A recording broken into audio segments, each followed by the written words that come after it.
श्रीमद् भगवत गीता कहती है, उम्र के इस पड़ाव में आके सम्मान मांगा नहीं जाता, पैदा किया जाता है। अगर बच्चे आपको समझ नहीं पा रहे हैं तो उन्हें कोसिए मत, बस खुद को पहचानिए, संभलिए और आत्मसम्मान से जीना शुरू करिए।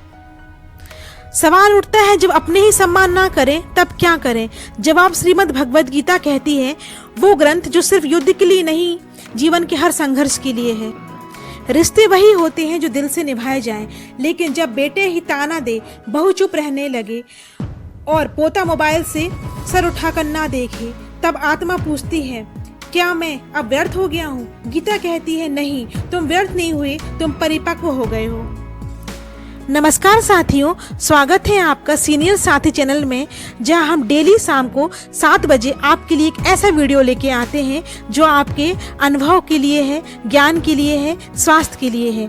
तो अगर आप मेरा वीडियो पहली बार देख रहे हैं तो हमारे चैनल को सब्सक्राइब कर लीजिए, जिससे रोज़ आपको एक ऐसा वीडियो मिले जो आपके लिए ज्ञानवर्धक हो। और इस वीडियो को शुरू करने से पहले कमेंट में श्री कृष्ण जरूर लिखिएगा।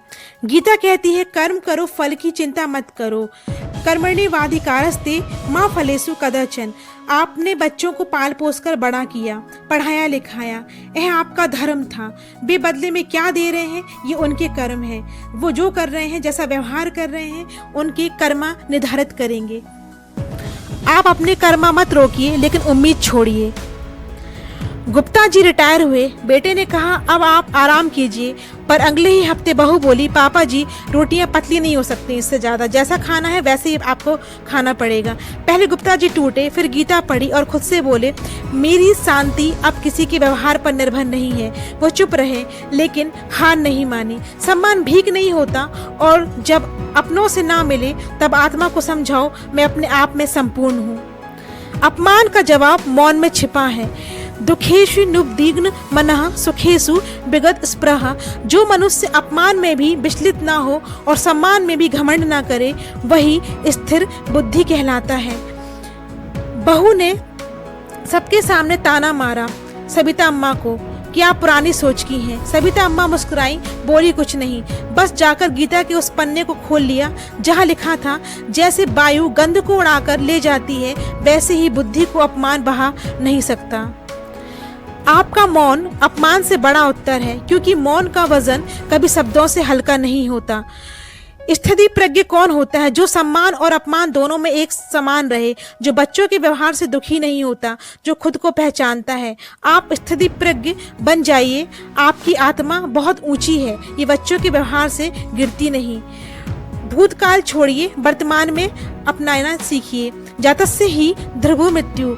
जब सब कुछ बदलता है, बच्चे बड़े हो जाते हैं, उनके रिश्ते बढ़ जाते हैं, लेकिन इसका मतलब ये नहीं है कि आप कम हो जाते हैं। मिश्रा जी 72 की उम्र में अकेले हो गए। बेटा दिल्ली में, बेटी विदेश में। एक दिन उन्होंने कहा, मैं अब अपना नाम भूल चुका हूँ। फिर खुद को दोबारा जीना शुरू किया। संगीत क्लास ज्वाइन की, पार्क में बच्चों को कहानियां सुनाई।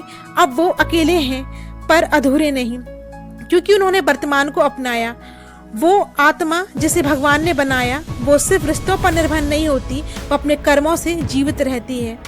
खुद की रोशनी से जीना सीखो। ज्ञान ही सबसे बड़ा पवित्र धर्म है। ज्ञान यानी खुद को जानना। जब आप समझ जाते हैं कि आप कौन हैं, तो फिर कोई अपमान बड़ा नहीं लगता। बसंत दादा गीता पढ़ते पढ़ते बोले, मुझे किसी के शब्द से चोट नहीं लगती, क्योंकि मैंने अपनी आत्मा को जान लिया है।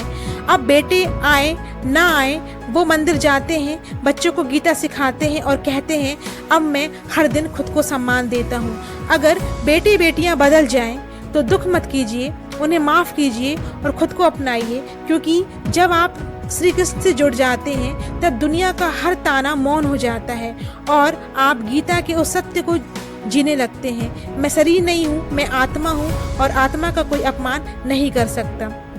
अगर आप गीता की इस सीख से जुड़े हैं तो कमेंट करें, मैं आत्मा हूँ, मैं शांत हूँ। इस वीडियो को हर बुजुर्ग तक पहुँचाइए, ताकि कोई माँ बाप अकेले ना रोएं, बल्कि श्री कृष्ण के शब्दों में सहारा पाएं। अगर आपको मेरा वीडियो अच्छा लगा हो तो हमारे सीनियर साथी चैनल को सब्सक्राइब जरूर करिएगा और लाइक करिएगा, ज़्यादा से ज़्यादा लोगों को शेयर करिएगा और कमेंट में जय श्री कृष्ण जरूर लिखिएगा। धन्यवाद।